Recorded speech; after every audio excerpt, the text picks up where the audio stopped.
This is the DallasCowboys.com Draft Show.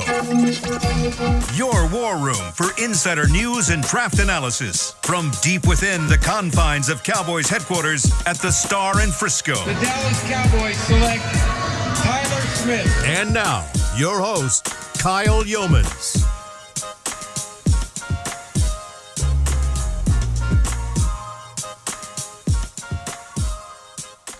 Today is Thursday, April 6, 2023. We are officially 3 weeks out, 21 days away from the NFL Draft in Kansas City, Missouri. And this is the Draft Show presented by Miller Lite, the only beer of the Dallas Cowboys. It's Miller time, and it's officially 3 weeks out. Crack a cold one, get ready, sit down. Let's learn about some draft prospects today, shall we? We have Brian Broaddus, Zach Wolchuk. We have Aisha Morrison, Chris Beam in the back. I'm Kyle Yeomans, everybody. We're getting ready, 3 weeks out. Wolchuk, you missed yesterday. Did you get caught up? You ready to roll? Oh, I'm ready to rock. I had big FOMO. I was out there at the ballpark getting ready for the Rangers game and watching you guys at the same time. So I'm sorry that I missed yesterday. You guys did a great job, held it down. But back here, let's draft. It's baseball season, but it's really draft season. It's baseball time in Texas. We really know. We know what type of season it's draft it season. is. It's draft season. We're going to have a fun show for you today. We've got some over-under. I've got prospects that I'm going to tab an over-under. So it's not specifically the Cowboys selection, okay, but I'm going to put an overall pick on them. Would you take them over that pick and draft them earlier, or would you take an under that pick and draft them later in the draft? And we'll hit that in a couple of moments. Brian, who'd you watch last night? First guy you watched? Actually, I'm not going to lie. I went to the Dallas Mavericks Sacramento Kings game last night. It's a good game. You picked a good one to go to. Mavs needed a victory last night, and so they needed me in the arena. No doubt. And I showed up, and I got them in arena. So, no, I'm it's funny. I'm not going to lie again. I try not to lie on this show. Yeah, but we know you do. Sometimes. I'm trying to lie. I'm not lying about this. There's times where it's funny when you do get away that you feel like guilty. Oh yeah, you made me feel guilty the whole process. Especially when you say there's like 3 weeks left. Yep. You know, I remember like working in if I was back, if I had to do it over again, what I did 20 some odd years ago when you run a draft and stuff. And I did it in Philadelphia, and I think more people need to do it, more teams need to do it, is when you get to the point where it's over, where you've put your board together and you're 2-3 days away, you kind of put things, to bed. But I think I'd take everybody out and go play golf. I'd go do something fun. Mm-hmm. I would go get everybody's mind off, because to me, we were just too locked in on it. You didn't want to leave the room.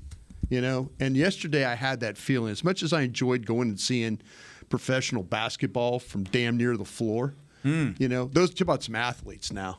But you have that moment where you're kind of like, okay, what am I missing here? I should be watching somebody. I should be doing this some more. But I think that having taken a little bit of a break from it is also a good way to kind of get yourself going for the shows today. Yeah, yeah. That's something I'm learning. This is my rookie season, I'll say, of doing this type of stuff and evaluating, looking at film and stuff like that. And I definitely have had to find time for myself and find time to decompress and stuff, because there are so many gentlemen you have to know about. Yeah. And people rely on us for information. That's the number one thing. And yeah. So we want to do it right. You want to do it the right way. And if you want to do it the right way, you got to study. So I'm going to need a nap. You got this. Don't worry. I'm going to need a nap after this. You know what I'm saying? Yeah, I knocked out DJ Johnson, the edge from Oregon, and Jose Ramirez, defensive end from Western Michigan. And then I went back and gave some more looks to Sidney Brown, the safety that Aisha loves. Got to say, he kind of reminds me a little bit of Eric Weddle. That would be my player comp for him. Just the way he moves around, covers ground, can play in the box, can also drop back and cover tight ends one-on-one. Yeah. Sidney Brown's a fun player. So, I'm in cram mode right now. I told you guys, before we get on the air for G-Bag Nation at 2 o'clock, I'm trying to roll through I'm just trying to get as many as I can, because once the draft starts, somebody's going to get picked, and you're like, gosh dang it, I didn't see that guy. Correct. Well, that's what we talked about yesterday a little bit. I went back and watched the show, and I'm like thinking, okay, that makes sense. I always go back back and watch our shows because I'm thinking, did I hear them right? Did I react right and all that? So, but we were talking about that fear of not, and Aisha hit the nail on the head of you feel that responsibility, the folks. You feel that responsibility that people are like, hey, one of the best compliments I've ever got about the draft show, I had not even a coach I know. It was coach in Miami with the Dolphins. We were at the combine.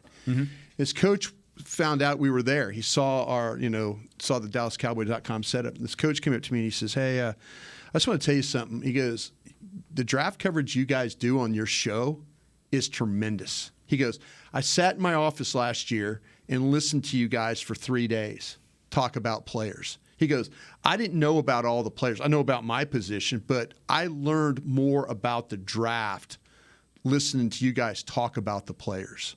That's like the best compliment I've ever got. It's another coach from another team, from a guy I don't even know, came up and said, and you feel that responsibility, good or bad. I know one thing too. There was a time when the Bosas, the Joey Bosas and stuff, and people were like, I compared Joey Bosa to Greg Ellis, and just as far as that type of a player. And people took that completely like, well, you hate Bosa. How can you say? Greg Ellis is a damn good player. Sure. But that's our opinions here and stuff, like right or wrong though. But you do, and you feel like you don't want to sway people. No. You just want to try and educate them a little bit. And I always encourage people to go do their own work. As long as you're doing your own work, I can't fight. I mean, I could discuss your opinion. But when, it's when you don't do the work and you just throw something against the wall and hope for the best. Yeah. That's what this show's not about. This show's about studying these guys. Completely agree. And learning about these guys and putting them where they need to be. Whether we're a little bit of a handicap because of we don't get the medical and we don't get the interviews. And then we'll be rolling through this draft and we're like, why is this guy not being taken? And then like, must be a medical. Yeah. Must be something. Because, when you do the work, like, hey, this is what the tape tells you the guy is, And I think that's I take that as a huge, huge responsibility here. Yeah. I really, really do. I'm with you. And I think that the debate on players is what makes the draft fun, right? Yeah. I think when you don't agree and it's one person's going to be right, one person's going to be wrong. We're going to be right on some. We're going to be wrong on a lot of these guys, right? And like I saw our buddy John Owning tweet out, Felix Anadike Azoma of Kansas State better than Lucas Van Ness. He's like, I'm whispering this. I'm like, bro, say that with your chest because I feel the same way. I love Felix, and I'm a little iffy on Lucas Van Ness. I think Felix is an absolute stud. So it's just funny when some people love a certain guy. We had the debate about Will McDonald. I thought that was a lot of fun. That's what it's all about. It's the same with sports debate, but draft debate in the draft community, I mean, going back and forth, tick for tack, and then afterwards the receipts will come out, and you'll feel like a schmuck about some, and I'll say like, gosh, I crushed that one. Just remind them it's ice cream. Remind people different it's flavors. Different flavors. Yeah. I rewatched. I watched DeMarvion Overshown from Texas. I watched him again last night, and also just did some digging into every season for him. It sounds like Texas had a lot of changes at coach, right? Coordinator, rather. Yeah. And I think that affected him his last couple years.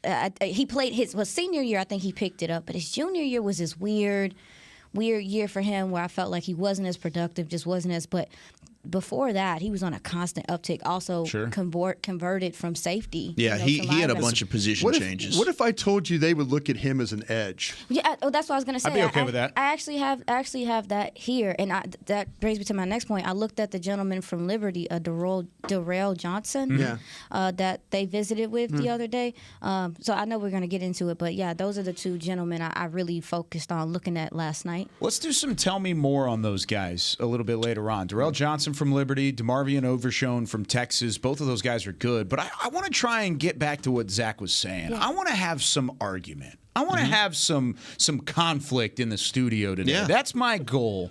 So let's do some over-under. I'm going to set a price tag on each of these prospects, and I want you to tell me if you take them before or if you take them after this specific scenario. Let's start with the tight end out of South Dakota State, Tucker Kraft. Okay. Good player.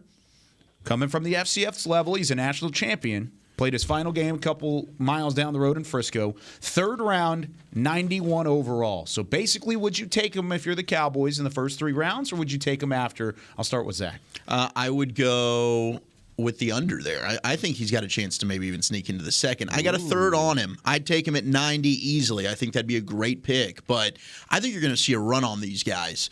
And if you end up having multiple tight ends go in the first round, I think Tucker Kraft is starting kind of that next group. Him, Sam Laporta out of Iowa.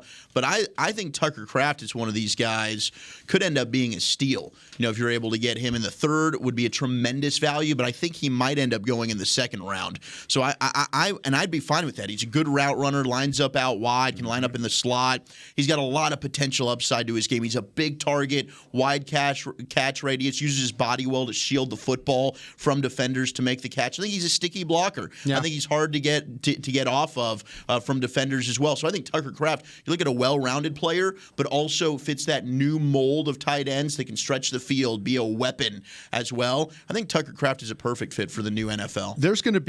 We're going to be working on this draft, and we're going to get in the second round, and it's going to look like cornerbacks coming off the boards with these tight ends. Yeah. It could be, depending on what you think of Mayer from Notre Dame and Kincaid, maybe they go in the first round. But you get Musgrave, Washington, Kraft, Laporta. It's going to look like tight ends. Yeah. Like cornerbacks. You remember we always see that run on cornerbacks? Sure. It's like, there's 5 picks in a row or 7 picks in a row, and 4 of them are corners. I have a feeling there's going to be a second-round run on tight ends. Yep. And I think Kraft is probably in that mix with the second-round run of those tight ends. So if you're that looking, would be under, right? Yeah, it would definitely play be the under. game correctly. No, you're playing You under. don't ever play the game right when we do it on the radio. I'm just so I not don't know why you're going to try now, Brian. Okay, I can't give a hint to save my life, but I can play the games right. But y'all are saying if you're the Cowboys, if you're going to make a selection on Tucker Kraft, it may have to be at 50. I think it will. Yeah. I think that you're looking. I think you're looking at if you stack him. And you look at, and I was looking at Dane Burglar's top 100 that he does, and Dane does a tremendous job of doing this. He had Kraft at 51. Wow. So, I mean, I don't think he's window dressing that thing. I mean, think about it. This is how he's got it on his top 100, just to give you an idea. And I think people are going to see it the same way.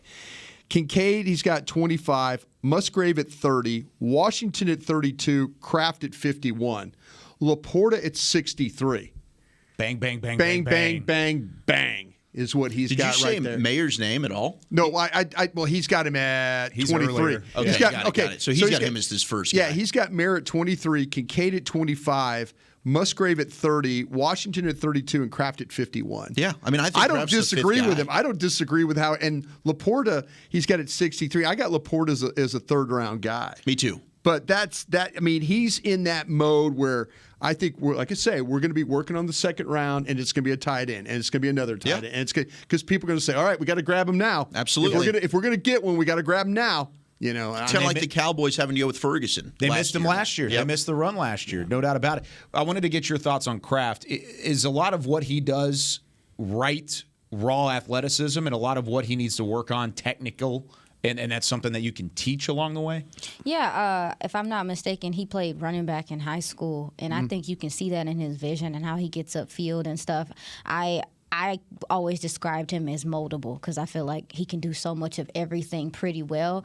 I guess for a coach would be deciding, like, what do you do well? Like, really, really well. Let me see you do it. But, yeah, I guess – to me, that's why I considered him moldable.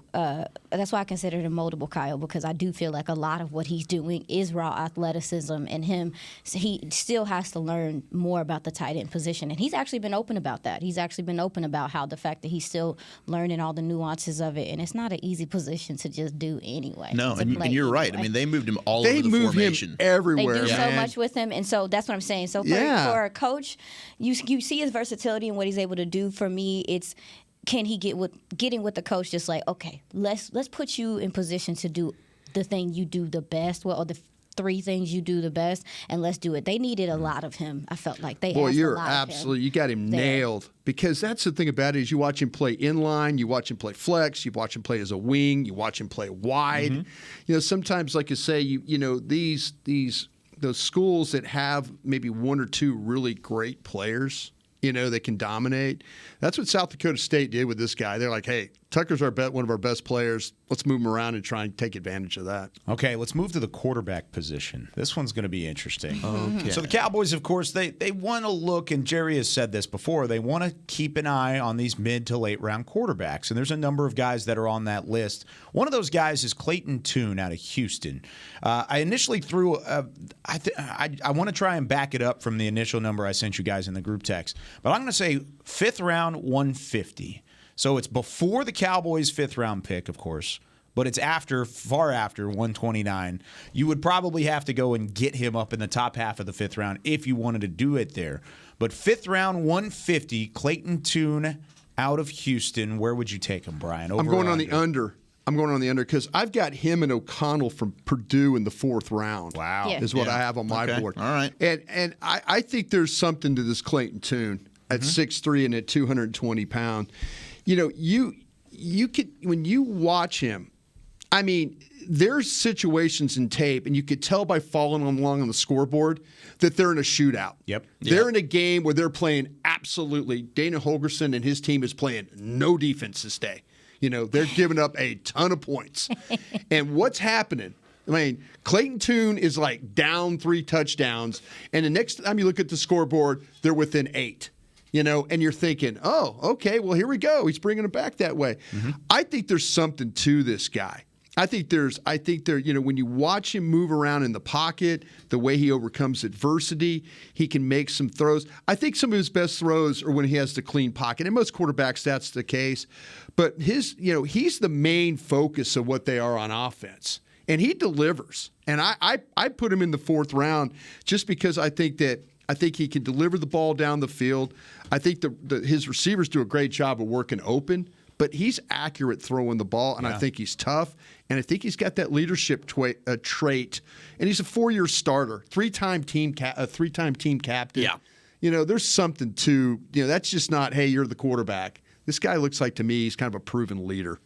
Put up a ton of stats. Yeah. Go ahead. No, he absolutely did. I mean, I like the way he climbs the pocket. Yeah. The one thing is, I mean, you're right. He can get a little bit rattled with pressure in his face, but he counters that by his eyes are constantly downfield. Yeah. Yes. He's one of those guys that's always looking. He can stand in. He can take a hit. To your point about him being tough, Clayton Tune was a guy that the stats were there because you're right. Their defense wasn't very good, so he's constantly in shootouts. It helps when you have a Tank Dell, right? I was about to say. To be able, I mean, Tank Dell probably bailed him out of certain situations, but he's got good size for the position. He's not like a Max Duggan where he's going to be running around all the place, but he's got a little bit of mobility where he can extend the play. Yeah, I think he can extend the pocket more a little so bit, than an Aiden work O'Connell. outside. He Absolutely. does. He's got more mobility than O'Connell does. But I love the one thing that really stood out to me, the way he's always keeping his eyes down the field, slides and navigates the pocket. I don't know that he's got elite arm strength, but it's good enough. He's definitely an intriguing prospect. I think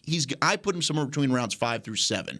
So I don't know that he's going to go in the 4th. So you would say under then, or you would say over. He would say over, yeah. Over. He would say over. Okay. So you said 5th, 125? 150. 150? 5th, 150. That's fair. Okay. That's fair. I think when we talked about it last week, you asked me how I felt about him, and I felt like he is sturdy. Sturdy in the sense of we play in the NFL where backup quarterback gets in. Last year, almost everyone had a backup quarterback, and I think this guy, a team could look at this guy and be like, if I needed him to come back up right now, he could come in and back up. I can get some reliable reps out of him in practice. We're gonna actually see something from our offense if he plays during preseason. Yeah. He's that guy to me because he had to make it work with not a whole bunch of. To me, it didn't look like a whole bunch of scheme was involved. It looked like a whole bunch of scramble drill stuff, get the ball out. And you mentioned the 4-year starter thing, the reliability and hey, he's played for a while, so he knows. I think time matters. Yeah. Production matters, but time matters with a lot of these players now, because quarterbacks specifically, because they got to come in and play early. Think about Brock Purdy. That's exactly what I was going to say, because to me, we would have talked about Brock Purdy in a way, much like I think Clayton Tune. Sturdy, starter, accurate, tough, bringing him back. you look at Brock Purdy at Iowa State. I mean, they had. I mean, the running back was Breece Hall. Breece Hall. Sure. They've had some players. I mean, they've had players, but they were a top 25 program because of the quarterback. Went to their first ever Big 12 championship game. And I think there's something to the league. I think is some. The thing that would terrify me if I was scouting nowadays for a team is the 1-year starter. The guy, the 1-year starter. If I'm like Zach Wilson, Mitch Trubisky. Mm-hmm. Sure. Mark Sanchez. That's what I'm saying. You're looking at these guys and you're going, what's the, can I see some more games? Well, there's no more games on this guy. There's no more of these opportunities to see that. So I think Clayton Tune, I believe you guys are probably right with him being in the 5th. But I've got him in the 4th with you, so I would say under 2. I would draft him. I just kind of feel round. like I'm putting him. I'm putting him around up because of the starter experience and the ability to bring his team back when things look bad. Yeah, that's why I went with him. And it's almost the 6th round, yeah. Almost, yeah. If you were to take him in the 5th, yeah. So you got him in the 6th.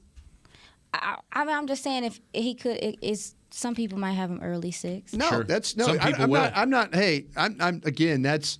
Trust me, I've had my days on quarterbacks. He had 40 passing touchdowns in his final season with Houston. And you talk about the success that Brock Purdy had with Iowa State. He had similar success. He took a Houston program that had been good. I mean, De'Ara King was the quarterback he replaced, and De'Ara King was a prospect last year.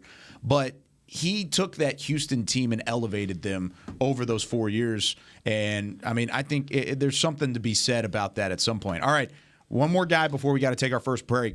Byron Young from Tennessee, edge rusher. I labeled him at 4th round, 130 overall is where we're going to try and take Mr. Byron Young. Where do you feel like he would go? I'll start with Aisha. Would you go over or under? Barnacles. Let me see. I haven't really read into him a whole bunch. He's the only guy on the list that I think I need to watch. Yeah. So you guys tell me about him. 6'2", 250 pounds out of Georgetown, South Carolina. I mean, overall, he tested pretty well. Him? Did you say 4th? 4th round, 130. Under, big time. I got a 3rd round grade on him. Wow, I think he's got. I think they got him right in the 4th round myself. But man. Go ahead. I like him way more than you do. Tell me why. Byron Young, I think, might have. You compare him with all the other edge rushers. His get off, his jump off the line, it's as good as anybody's. Or 4.43 at the combine. He had a 1.62. Can play. The knock on him is he doesn't get off blocks consistently, and that's the knock on these times, right? Like you can go ahead and give me all the Senior Bowl times. Let me watch him on tape, and how's his get off? He's a little bit older, too. He's 24. He's got the get off for me. I think he's a good athlete. Doesn't have the strongest looking frame, but he fights off blocks and he holds his ground at the line of scrimmage. He's got a good anchor. I think his get off to me is what really sets him apart. Now, he needs to add more power to his game. I think he's more speed than he is power, but I see enough to work with that I can be a really strong pass rusher at the next level. I got him in the 3rd round. I like him a lot. I will say the thing that maybe I have him wrong about in the 4th round. You have him in the 3rd? 3rd. I see what you're doing there. The thing I'm putting in my notes is I said played well against good competition. He did. Yeah, he did. When you watch him against the better tackles in the SEC, he gets after it. Yeah. He gets after it. And so he's a transfer from Georgia Military College, which is unusual to say. But I think he was only there for 1 year, though. But the burst, the explosiveness, capturing the edge, the dip. I think he times the snap really well, too. Yeah. I think like I said, 3rd round, you can talk me into it. Good. But come on over here. Let's go, Brian. That's the over he's taking. Okay, let me over there. I'll give you another example because I was using Dane Burglar's list as just kind of a gauge of where he might, because Dane had him in the top 100. He had him at number 93. Okay. Number 93. So it'd still be under. Yeah, be under 3rd. That's the back half of the 3rd round. Back half of the 3rd round. So you might be right about that. I hate to say that. Might be. I'm right about him. Oh, well, he's a fun watch. Saying it with my chest. Yeah, I don't trust you on this. No, I do. You should. I do. He's a fun watch. He really is. You'll enjoy it because he's quick. He's quick. He's bulky, but he's also and it's not fast. That's not the way I would describe him. I don't think he's going to blow past anybody, but he's got that little twitch to him. He does. He's twitchy. And it's fun to watch. All right. That's it for a little bit of over-under. I liked that. We might bring that back here before the draft hits us again. There's better ends on this draft besides him, by the way. Oh, I don't have him as my number one end. I think you do, the way you were describing him. I'll take King Felix over him, but I think he's Felix? No, I mean- We're nabbing a guy out of Kansas State called King Felix? King Felix. Yeah, I don't know. I'd take him at 26. That belongs to the pitcher from the Mariners. He's retired. Yeah, that's fair. All right. We got to make room for a new King Felix. Onyedike Uzama. All right, when we come back here on the Draft Show, we're going to answer your Twitter questions. It's time for some Twitter on the 20 right after this.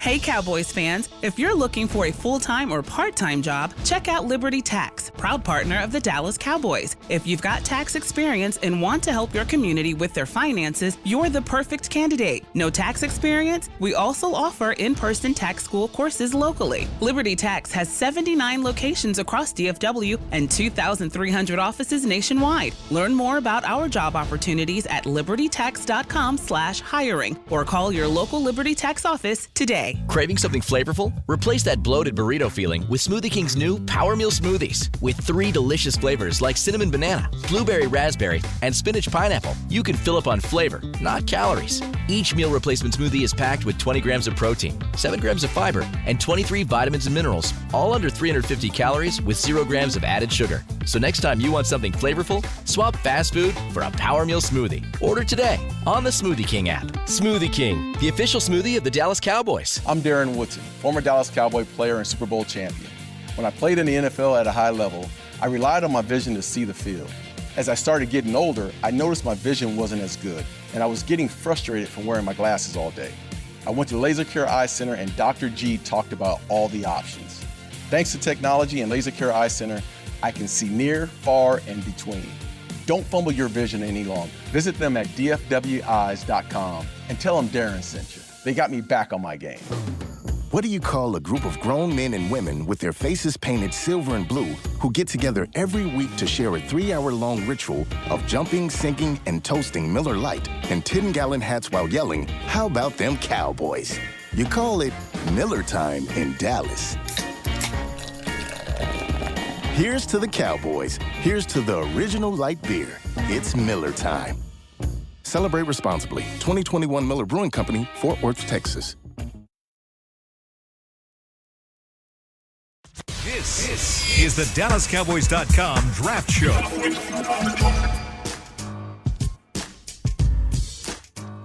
Back here on the Draft Show, presented by Miller Lite, the only beer of the Dallas Cowboys. It's Miller time. It's also tax season, and it can be more stressful than a last-second Hail Mary with the game on the line. Overcome your taxiety today with Liberty Tax, a proud partner of the Dallas Cowboys. Book an appointment today at libertytax.com. I booked my appointment, guys. I did it after the show yesterday. Atta baby. Tomorrow morning, 9 a.m. Let's go. Everybody want to make a trip down to Liberty Tax, and we'll make it work. There you go. Adult All right. stuff. Yeah, finally, getting adulting. All right, it's time now for some Twitter on the 20. Twitter on the 20. There you go.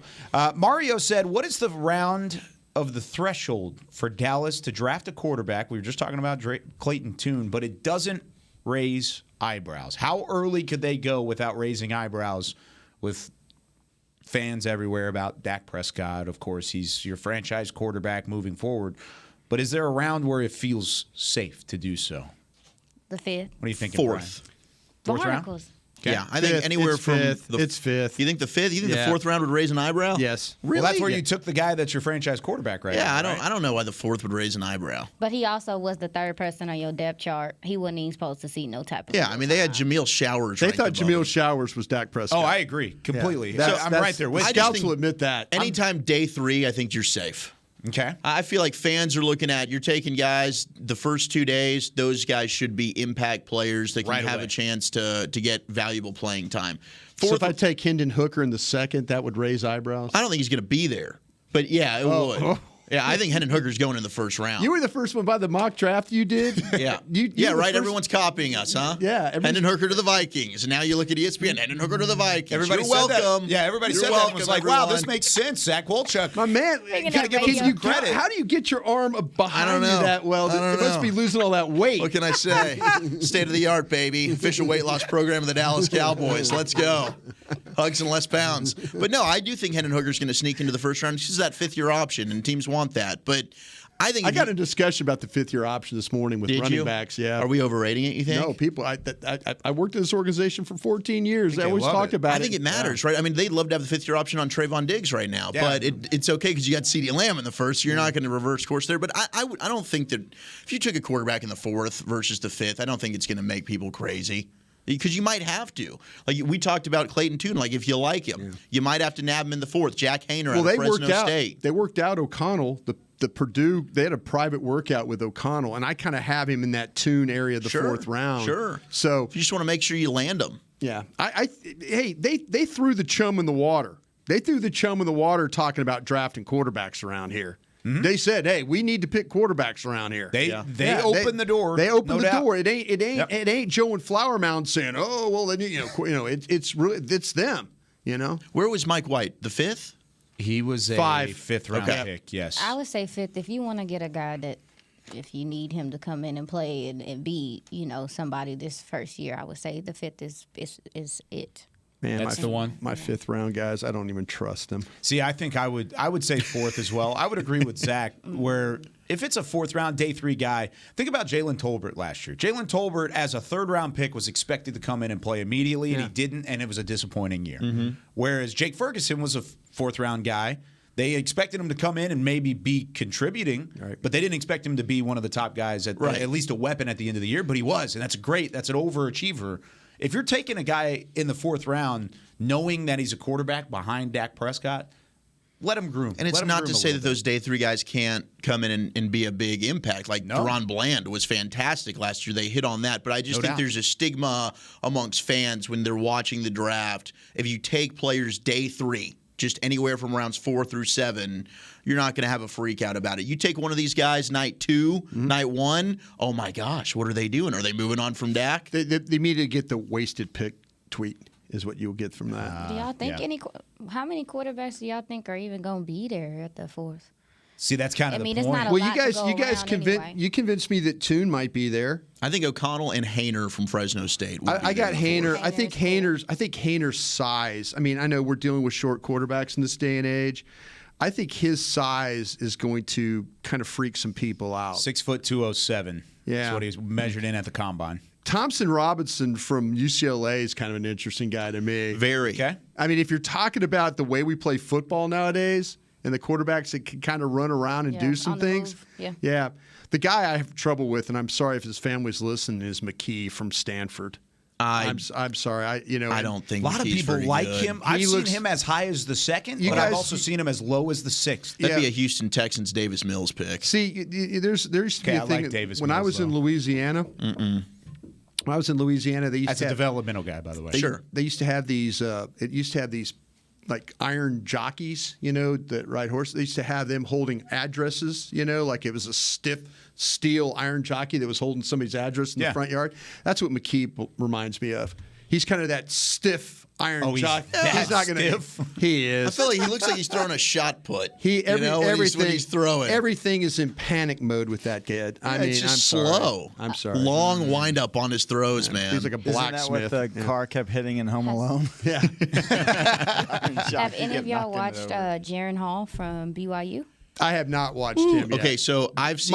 I'm down to the last group. There's like 4 quarterbacks I need to finish. Yeah. No, I haven't watched him. My homie Meadow and text me was like, "Hey, Jared." Yeah, I mean, you got to see him. Zach Wilson vibes coming on here, BYU. No, I think more Russell Wilson vibes. Oh, really? Yeah. I gotta check him out. I think more Russell Wilson vibes because of the size, the mobility. I like the way that he darts around, and I think he's actually pretty darn accurate with the football because I was able. You start watching Blake Freeland, the offensive. Do you have tackle. him over Tune and guys like that? Where do you have him? No, I mean I think 6th round for Jaron Hall. You just described a guy. It's not like he's like a 4th round guy. I like it. Look, if somebody took him in the 4th round, I think that's You said Russell Wilson. Right, but I mean, I just think modeling off his game, just the size profile, the way that he plays the game, I don't think he's going to be as good as Russell Wilson. I'm not going to take him in hopes like this guy's going to be the franchise Russell quarterback. Wilson, a 3rd round pick. He was, but I think Jaron Hall's pretty darn good. I labeled him in this draft magazine as a fit for the Cowboys. Yeah. Okay. I think he's a guy that if you wanted to go late, if you wanted him to potentially develop, that's fine. Here's the other thing about it, though. Last year, 2022. This isn't 2020 or 21. Last draft, there were 5 quarterbacks taken on day 3. 4 of them had to start in a game. Yep. So that's where you kind of got to have that mindset because you could draft a developmental guy. Read your report. My report on here. Hall passed nearly every test thrown at him over the last 2 years of his college career because he was returning from a season-ending injury in 2020. Check. Replacing the production of Zach Wilson. Check. The main reason that BYU remained relevant after Wilson's departure in 2021 was the leadership of Hall. People rave about this guy. Started his athletic career as a baseball player, and it shows. You've talked about baseball players and quarterback before. Is that a hate or a love, if you like it, if they were a baseball player? If it's Mahomes, it works out good. If it's anybody else? If it's the guys that Cowboys have brought in before. Who was my guy that they brought in from Michigan that I always forget his name? Henson. Drew Henson. Oh, yeah. If it's Drew Henson or Chad Hutchinson or any other, Quincy Carter. Quincy, yeah. We've had some baseball players come through here. Say, the biggest. Did they get drafted by the Yankees? Yeah. We don't want them. Yeah. Austin Ani got drafted by the Yankees. He's in this draft class. Well, we're not drafting. We're not drafting Austin And Ani. go Mean Green, but no GMG. go there. All right, still very raw in his talent, but plenty of room to grow. And the con that I had on him, I said raw talent that needs to be refined and grown at the same time because he's very erratic in the way he plays the game at times. Below average arm strength comes from his below average size, struggles to step up and deliver the big throw, and can be consistent or inconsistent at making decisions. Which is why I had him in the 6th, because teams are going to knock him for the size, they're going to knock him up for the arm strength. Yeah. But otherwise, the dude is I'm going to watch this guy. I'm interested poised now. as all hell, man. You're going to like him. I think he's got moxie. Am I going to like him better in the 6th round? You might. Maybe. I have him in the 5th, late 5th. I'm cool with taking him in the 5th if you want him. I mean, he'd be, I think, a perfect backup for Dak. I think so too. He really would fit be. it. So, because if Dak, because you got to think about like, all right, what kind of offense do you want to play? Dak's got the mobility. Cooper Rush doesn't have that. But Jaron Hall, I don't think you got to change much. If anything, he's probably got more mobility than Dak does. I have a question. Yes. So how would you comp him with Stetson Bennett? Oh, he's way better. He's better than Stetson Bennett. I don't think is draftable. He's an undrafted free agent. Go play in Canada, Stetson Bennett. Stetson Bennett's not an NFL player. As an undrafted free agent. So Yeah. you don't have Stetson Bennett getting. No. Where's he on your board? No. I don't He's think. not on your board. Not on. I mean, look, he could be on my board as 7th round if you really just love him because he was productive in college. I'm not taking You like that the guy? kid. I'm just asking because of the athleticism and what he does. Yeah. I think a team could decide whether they wanted to Where would you take him? work Stetson Bennett. Yeah. You wouldn't? I have a lot of questions. Okay. I have a lot That's of questions fair. about I think there's questions other about his character as well. That's what I was Yes, about to there say. is. Like, I have so many questions about other stuff, but I was only asking because of the athleticism. You mentioned the word erratic. You mentioned some of that stuff sounds like. Yeah, I would rather take flyers on Hall and Dorian Thompson-Robinson. I think I would too. Like those might be the two guys, honestly. Yep. Day 3, if you want to take a guy, those would be the two that I'd look at. Okay, that's fair. I'm All glad right. we talked about him. Let's get to our second question here on Twitter. We made it to the second question. Yeah, All right, here we go. Yes, let's go. Tim says, which prospect is most likely to be drafted by the Cowboys? It doesn't have to be in the first round. And the example that I will use to kind of explain this question is Sam Williams last year, right? I mean, we kind of went into that draft thinking Sam Williams was one of those guys. Is there a guy right now that you could look at and say, all right, I think this guy just fits too much with what's been heard, what's been reported? Where do you feel like these guys could maybe slot in?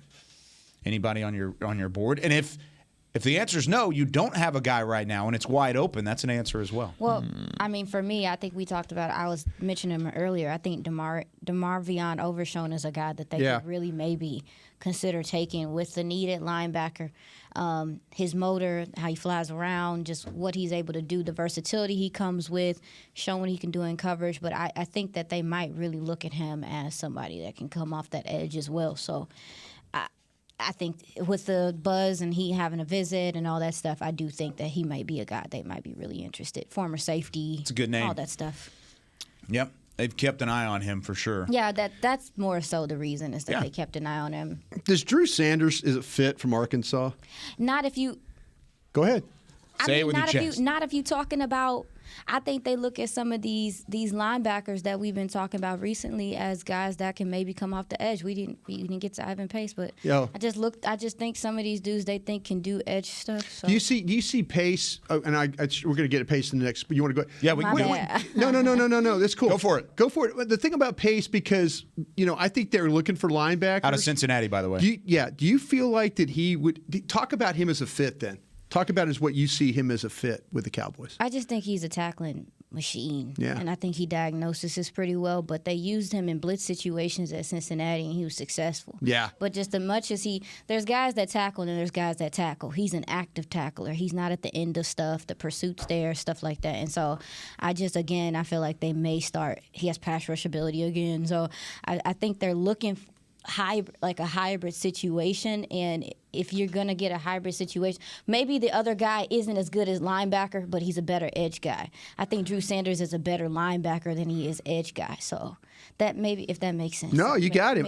Does that make sense? I'm sorry. No. The thing about it with Pace and stuff like that, and this is, I'm going through, and I think the lack of height. Yeah, knock him because he's small. No. It's a concern for me, too. He doesn't have length. No, the thing about it is, I said my last line is, heck of a player shows up on film, but his lack of height might restrict him with some teams. Yep. What about Deion Haley? Do you feel the same way about Deion Henley? Oh, God, I love Henley's really good. Henley's 6 foot, though. 6 foot 225. Well, one's 5'11" and one's 6 foot. But the She's size not wrong. is something that people cared Pace about is with Deion 5'10", Haley. 05. Well, yeah, the thing about the Henley, I got a 6'1", 225. So he was 6. That's what I have. I have 6'003". Okay, so it's 6. Yeah, just over 6 from the combine. Yeah. I mean, okay. Henley's definitely bigger than Pace. I love Pace, though. He's one of my favorite linebackers in the draft. It's fun to watch. And he's one of those guys where the size doesn't bother me because he's just the pursuit, the diagnose, the instincts. Now, I see what you're saying, because when he gets one-on-one with tight ends, that's when the size comes into play. And you're having these huge tight ends. I think the bigger guys, especially in this draft class, you get 1v1 mismatches if they place him against tight ends in coverage. That's where I'm nervous about it. But otherwise, he plays zones really well, moves sideline to sideline, throws his body around with reckless abandon. And I think he's one of those guys that people want to follow. I think he's got leadership traits. Mm-hmm. Sure. He's strong, he's physical, he finds gaps. I think he does an excellent job at taking angles to shed offensive linemen. I really love Alvin Pace. I think he's a hell of a player. No, I'm glad we talked about him. Yeah. Look, you really do like him. I do. I when I watched him, I was like, holy cow, I got a crush on this kid. Do you have Henley ahead of him? I do. Or Pace? I got Henley in the second. How about you over there? You have Henley. Do you like Henley, Washington State, or Pace better over there? I would take Henley just because the coverage ability is just through the roof. Yeah, I like Henley a lot. It's through the roof. But Ivan Pace is, former Man, both wrestler, of these guys, that matters. Seems like that's a thing. Leverage. It Yes. matters. It absolutely does. And that's why I don't get so freaked out. I think he can get better with getting off the blocks. I think he can get better with shedding. I think the angles that he takes helps him there. But he's hard to, because of how he diagnoses and how quickly he diagnoses. I think that he's just hard to get your hands on. Period. So yeah. I think he can improve in the spots that you're a little worried about. Sure. The linebacker I think that might be the best fit, though, that they could snag third or fourth is Dorian Williams from Tulane. I like that. I think he fits just as a true linebacker, right? And I think that's what they need. Like, I get the fact of, okay, you got Micah Parsons, he can give you edge rushers. I'd rather take a true edge and find a linebacker that can play outside linebacker, stand up inside linebacker. When I saw Dorian Williams, I saw Nick Bolton. Kansas City Chiefs. Oh, I love that. Yeah, I can see that. Because he has the size, and he can rush the passer a little bit, but he was unrefined in a couple different areas. I think Bolton more of a finished product coming out of Mizzou. Correct. And that's why I have Williams in the third, like an early third-round pick, and I would love it if he was there at 90. That would be a good thing. So then we're probably saying that Jack Campbell would be the ideal fit here then, right? Yeah, I think Jack Campbell, for me, he's my number one linebacker. Wow. Say it again? Jack Campbell's my number one linebacker. Where does he rank for you? Nah, he's climbing. I know he's climbing up people's boards just because of how he tested, and I think some things are coming out from Iowa, just the character and everything he's capable of. But he's like you said though, like it depends on what you want. do you want some pass rush ability, or you want a true linebacker that's going to do linebacker type? Yeah, he's not giving you edge rush. He's a true linebacker. Yep. But that's fair. That's fair. Also, too, if I'm not mistaken, he's been working with Luke Kuechly. Think that's going to up his interest. If you have that instincts of Luke Kuechly, maybe he's the best player I've ever scouted. Luke Kuechly is. Well, yeah, and if he's working with him, that means something. I haven't heard that before. Yeah, best player I've ever scouted at Boston College. That's amazing. I was pleasantly surprised at Campbell's ability in coverage. I thought that's where I was going to pick him apart, and he was not going to be good. But he is crafty when he drops against slants and able to knock receivers off their routes. I was really impressed with Jack Campbell. He just doesn't. To me, he does. He has good hips to me. He can flip his hips and coverage better than what you would think a guy his size can do. Yeah. Anything 2 yards off the line of scrimmage, I think he's golden. Absolutely. He can cover. He can tackle at the second level. He can come up and hit. But he's not going to get in the trenches. He's not going to be that guy that's going to plug a hole. He's not going to be that guy that's just going to come play downhill. But that's not his game either. That's kind of the way he is. Sanders is more flashy. There's no question Sanders about that. Sanders is definitely a more flashy linebacker. Just to finish off a yes or no, did anybody like Abdullah? I mentioned him from Louisville. I did. Yeah. I did. I liked Abdullah quite a bit. Now, that's a dude that's going to give you some pass rush ability off the edge. 6'1", 237. Yeah, I did. I thought Abdullah was really good. When you gave me that tip on picking him up and watching him, I was intrigued by what we saw from Abdullah. I think there's kind of a group of linebackers, 3rd, 4th, 5th round linebackers. Cowboys always pick a linebacker. I think it's probably going to come out of those 3 rounds for you right there, 3, 4, and 5. Yeah, you mentioned Yazir from Louisville. He also was a captain, Abdullah. He also was a captain, so we talk about some of the character stuff. But I was looking at his broad jump, and just shows. I think that showed how explosive and fast he can be off the line of scrimmage. Right. I said that he had bend and he was hard to tackle. He showed capability to cover. He could get better at squaring himself and securing tackles, but people may take advantage of his size and run at him. Yeah. Especially in coverage, I think he can get picked on a little bit. Yeah, but he played DB in high school. Yeah. And I think that really shows in some of his diagnosing and him being willing to drop in coverage. But he cleans up in the run game. Yeah, absolutely. He really does. Yeah, he's super active in the run game, and I think that if the Cowboys are looking for a linebacker, I think that's what you. Yeah, I had a 3rd round grade on him. Yep. Yeah, nice. I like Yasir. Yeah, so those mid-round linebackers, keep an eye on it, because that was the question from Twitter on the 20 was, where would you be confident the Cowboys are going to go? I think just linebacker in general. At any point, day 1 or day 2, you're probably going to. They're always going to take a linebacker. Maybe day 3 a couple times. If you're going to double dip at linebacker, I don't think I would bat an eye. Nick Hampton too from App State's another guy. Nick Hampton is fun, baby. You know what? Let's start. Tell me more with Nick Hampton when we take our second break right now. We're going to hit some Tell Me More right after this. Y'all just give me that. I'm Dak Prescott, quarterback of the Dallas Cowboys. Blockchain.com is one of the most trusted ways to buy, sell, and trade crypto. Whether you're always on the go or stay closer to home, Blockchain.com is just a few taps away. Put the power of crypto in your pocket, so no matter where you are, you can trade on your terms and build a crypto portfolio to fit your life. For crypto pros, rookies, and anyone in between, Blockchain.com makes it easy to own a piece of the future. Blockchain.com, trusted by millions, trusted by America's team. In a stressful world, Lincoln provides balance and calm amidst the chaos by creating sanctuaries that move you through the world with ease. Our vehicles make your time richer and more uplifting with human-centric design, intelligent technology, and powerful performance. As the official luxury vehicle of the Dallas Cowboys, driving a Lincoln is just another way to show your team pride. Experience our full lineup of luxury vehicles, including the Corsair, Aviator, Navigator, and Nautilus at Lincoln.com. What do you call a group of grown men and women with their faces painted silver and blue who get together every week to share a 3-hour-long ritual of jumping, sinking, and toasting Miller Lite and 10-gallon hats while yelling, "How about them Cowboys?" You call it Miller Time in Dallas. Here's to the Cowboys. Here's to the original light beer. It's Miller Time. Celebrate responsibly. 2021 Miller Brewing Company, Fort Worth, Texas.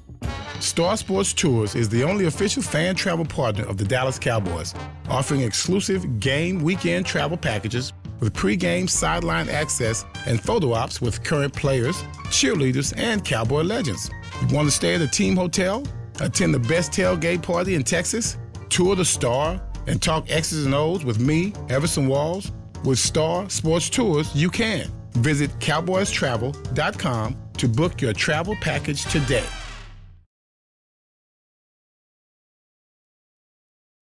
This is the DallasCowboys.com Draft Show.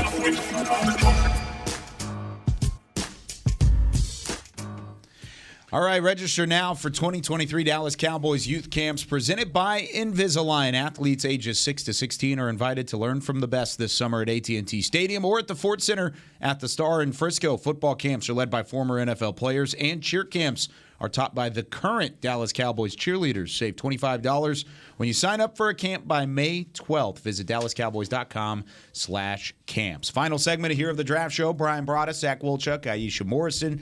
I'm Kyle Yeomans. Time now to get in some Tell Me More. We're going to get through 5 players here, guys, okay? Actually, we just did Ivan Pace, so we only need to get through 4. That's the goal. We're going to get through 4 different players. We're going to start with the guy you guys mentioned in the last segment. Tell me more about Nick Hampton, linebacker out of Appalachian State. Some teams might see him or list him as an undersized edge, but I see him more as an outside linebacker. He does a little both as a pass rush and drop player. His combine numbers weren't great, but he plays really fast on tape. I mean, there's a good job. You see him hustling. Ball goes away for him. He can cover some ground when he's on the move. The redirection skills are really good. He could get up the field and then get back in on a play, and I love that. He sees a lot of double team blocks, too, as a pass rusher. But, you know, the opponents, when you watch him play, and I think Beamer's got some tape of him up there if you're watching live with us right now, or, you know, you can see it.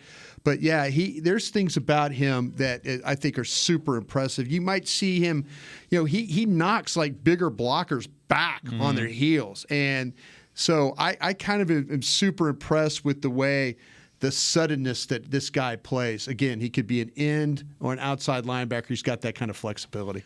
Length, man. This dude is like a pterodactyl out there. I mean, Can you make a pterodactyl noise for me? That sounded very North Texas. I don't know how to do it. It did sound very North Texas. I mean, that's all I'm used to do. But okay, so I told you this, Brian, when I watched him.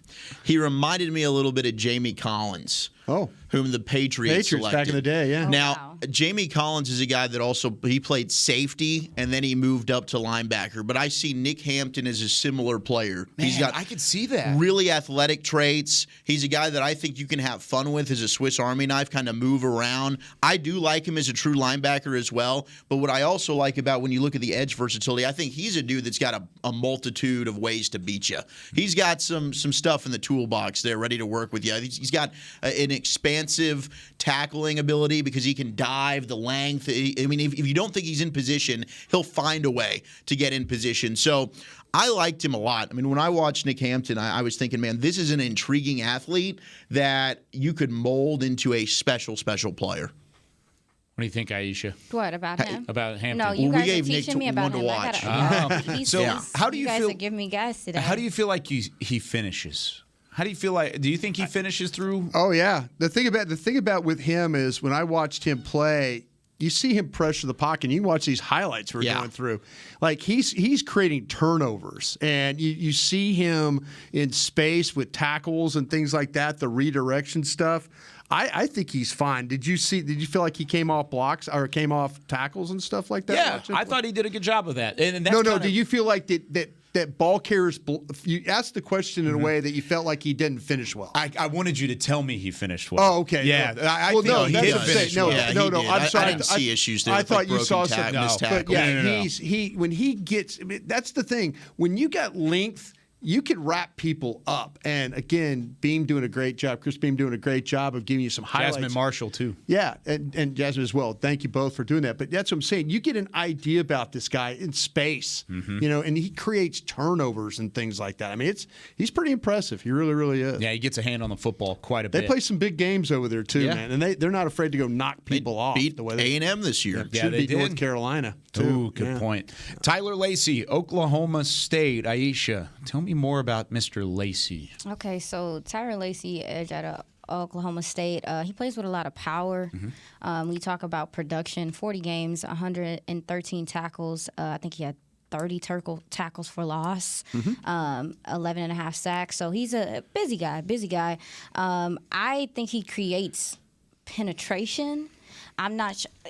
I consider him a penetrator. I don't think he's a guy that's going to get a whole bunch of I don't think he's going to get a whole bunch of pass rush There stuff. you go. But he's going to cause havoc for other guys. Honestly, too, he took on quite a few double teams and stuff for the other gentlemen on the squad. Yeah. I like how he disengaged in the run game and was able to get off and tackle. I know he mentioned, listening to one of his interviews, he strives to play like Cam Jordan and have the versatility. I know that they moved him around on that line. He played some DT, he played some edge, whatever. So I think he had the most success, like head up though, like the most at being kind of at the nose situation. So I looked at him and I felt like him. I kind of had the same feeling I had with Jacqueline Roy. It's like, okay, this guy can play. He needs some coaching, but he can play, and he has a high motor, has power. Like, he's a guy you can come in here and would compete and probably help your defensive line, but not super duper flashy to me. Productive, but not super flashy all the time. She nailed this guy. Yeah. She completely nailed this guy. Yeah. I tell you what, the thing about, and she's absolutely right, I think he's one of these guys that kind of figures out along the way how he's going to pass rush. Yep. I don't see a great plan with this guy. It's kind of like, but what you do is you see great effort. There'll be like times he's up the field, the pocket starts to collapse, and then he's the guy involved. Maybe his teammates pushing a guy towards him, and then he kind of gets off his guy and then makes the tackle. But yeah, I think you could play him at a couple of different spots. I feel like he could play when I saw him with it being at 6'4", 279, I didn't see like here, and we're looking at a highlight where he's playing wide. I think he, like Aisha's talked about, I think he's more of a head-up guy. And that the wider he is, really the harder it is for him. But when he could get up there tight, I think he's a little bit better player. I think he's a guy you have like a Chauncey Golston like playing for. Power. Okay. Yeah. Where you can start off at end, and then eventually maybe you decide, we're going to kick him inside and make him a defensive tackle, because it does seem like he is more disruptive when he kicks inside. I think he is too. I think he's better fit inside. And he played, like Aisha said, 3 technique. He played a little bit of 5. Right. He played outside. And the Cowboys value that up. versatility, no question. So he's listed at 6'4", 279. That's what he measured in at the combine. You guys remember Milton Williams, Louisiana Tech, a couple years ago? Yeah. I remember the name. I think he could be better than Milton specifically. Milton stuck around. He's still in the league. I think he could be better, but that was the first thing I thought. By the way, Tyler Lacey, a local product, he went to Saxy. Saxy. All right, next player. We went to Lacey. We talked about Hampton. Tell me more about one of the guys that probably is one of the more popular names in the draft, Max Duggan, TCU quarterback. We haven't talked a lot about Max. I'm sure there's a number of TCU fans that listen to this show being in the area. Zach, tell me more about what you've seen from Duggan. Tough, competitive. He can run, clearly. I mean, he shows off the mobility. I think there's times where you see him get a little bit erratic with the accuracy. Sure. Certainly that's something that he's got to kind of refine. And we've seen quarterbacks be able to do that now with coaching. I mean, Josh Allen's a perfect example of that. But Duggan's a guy that there's plays where you think, my gosh, this is a broken play. They have no chance. Duggan finds a way to make it a positive play for him. And to me, even with their offensive line was solid there at TCU this year, but he's able to create when things break down. To me, I think the competitiveness and toughness is why teams are probably going to like him the most, because it seems like everybody that he played with loves him. He's able to get the most of those around him. I think Duggan is a very intriguing player. I don't see him really being a starter at the next level, but I think he can have a long, productive career as a backup like we've seen other guys do, even locally from the same area. Whether you look at a Chase Daniel, for example, a Colt McCoy at Texas.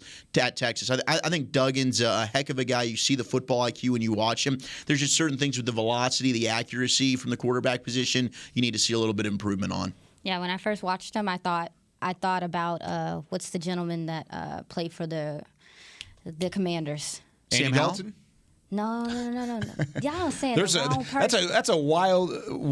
No, he just went to the Saints or the Raiders. Barnacles, the quarterback for the. Oh, Carson Wentz. No, that's been the backup for the Commanders for a while. That comes There's in been a lot and of those be gaming guys. us up. No. Oh, you're talking about Colt McCoy. No, Colt McCoy did. He won a game against us. Colt McCoy. It was in I feel so bad for 2013. not It's being terrible. able to People don't remember. forget. Oh, I was still goodness. upset about that. I think it was Monday Night Football. But I can't believe. When y'all look it up, I can't remember. But Are you talking about Too many names in the head. I had the no, problem it's too. not. He just got a deal with the Saints. I think with the Saints. I think he was the Commanders quarterback. And he's been a lot of gamer. those. No, he's a gamer. He literally comes. Oh, in you're and talking Taylor Heineke. Taylor Heineke. That's who you're thinking of. Yes. I think. I don't know why we couldn't think of that. That's been recent too. All Sorry. you had to say was gamer. That's not your fault. That is our fault. We left you hanging there bad. We really did. I was thinking everybody but Taylor Heineke. I know. I was like, dang, y'all. I know. Sam Howell, sick at Andy He went Dalton. to Carolina. You know what? He went to Carolina. Heineke's a good comp for him, That's the man. vibe I get. Because he is. Heineke's a guy that's competitive, tough as nails, and he's probably not a starter, right, in the NFL. But he's a guy that if you lose your quarterback for a month, he can come in and keep you afloat, and people love playing with him. Yeah. Yeah. Like, and the teammates like him and everything. I just think the toughness, all that stuff. That when I first watched Max Duggan, that's what I thought. I was like, oh, this dude a little nuts. He a little I thought you were crazy. going to does. compare him to another TCU But quarterback. I love that Duggan will lower his shoulder and run a mofo over. Yeah, and so You will know? Heineke. He's the same way. Yeah. Like, Yeah, he's if got you some got the grit game to on the him. line, you need to get him. You need to get a couple plays. You need to. This is the same guy to me. That's the comp that I think. Yeah, I like that it. comp. Yeah. All right, next one, last one. Clark Phillips III out of Utah. Who do you guys? Go ahead, what do you guys think about these guys, Brian? Why did I just shut down my computer as you're asking me another question? I thought we were done for the day. we're not. Anybody got him up? Go ahead. Quick feet, competitive. It was fun watching him against Jordan Addison. He's got a compact Ooh, build. I liked that game. With good speed, it was. Yeah. He can get lost in the traffic. Got caught a few times when in man coverage and his guy has moved around the formation. But he runs well, stays with his man downfield. Look at all these highlights we got. Very man. I love this. competitive player. You know, he's not one of these guys that's got the length and the size like a lot of these corners He's do. got alligator arms or But dinosaur arms. he kind of plays big at times, and against quicker, faster, good route running type of receivers like Jordan Addison is, he is a competitive pain in the buns to play against. Yeah. Yeah. Go for it. When I was watching him, it was like, to me, it was my first time. When we first saw Deron Bland in training camp breaking on balls out of nowhere, and you were like, who's this dude? Who's this dude? And then even when you see him drop into the zone, he understands what's happening. Like, he seems, when I was watching Clark Phillips, I was surprised at how ahead he felt like, because he can play press man. I think he's one of the better press man corners in this draft. And obviously people are kind of concerned about the size, but the ball skills are there. He never stops playing either. He has the motor. I really was impressed with just how decisive he is when he's like, I'm going to break on this ball. He's right scrappy. now. Yeah, he's very scrappy. But yeah, that's who when I first watched him, I was like, this makes me feel like I'm watching Deron Bland. Like, I've discovered somebody. The only thing I want to add to these guys, and I think they got the player nailed, it doesn't matter where you play him. He's comfortable playing in the slot or the outside. He's going to stay with his guy. He's a good tackler. He doesn't miss. He doesn't have a ton of bulk, but he's not afraid to throw his body around. That guy will mix it up with you. Yeah. The way I have Sorry, I it, turned my computer off. I liked him more than a DJ Turner from Michigan, for example. wait, right at the end of the show? I know you like him, but I like DJ Turner. I'd rather take Clark Phillips than Turner. I think I would too. I like me some Clark Phillips. You said you wanted to fight. I was trying to fight. Nah, I ain't trying to fight. This is gonna be a fun draft. Well, at 12:01 though, like we gotta get out of here. Hey, listen. I'm not paying attention to the clock. That's your job. The upside. That's what I was thinking. That's why I turned my computer off. There's gonna be corners there, man. Yeah, there are going to be quarters. Put it that way. There's No gonna be corners doubt about it. there. The way I put Clark Phillips, and this will be the last thing, but I said it's the age-old case of length versus strength because he doesn't have a whole lot of length. But he's got a whole lot of strength. He's got a good bit of moxie to him as well. That does it for us this week on The Draft Show. We'll be back next Wednesday, 11 a.m. Central Time, right here from the Star in Frisco. For Chris Bream, Brian Broaddus, we've got Zach Wolchuk, Aisha Morrison. I'm Kyle Yeoman saying so long from the Star in Frisco. We'll see you next week on The Draft Show. This has been a production of DallasCowboys.com and the Dallas Cowboys Football Club. How about this, Cowboys? Yeah!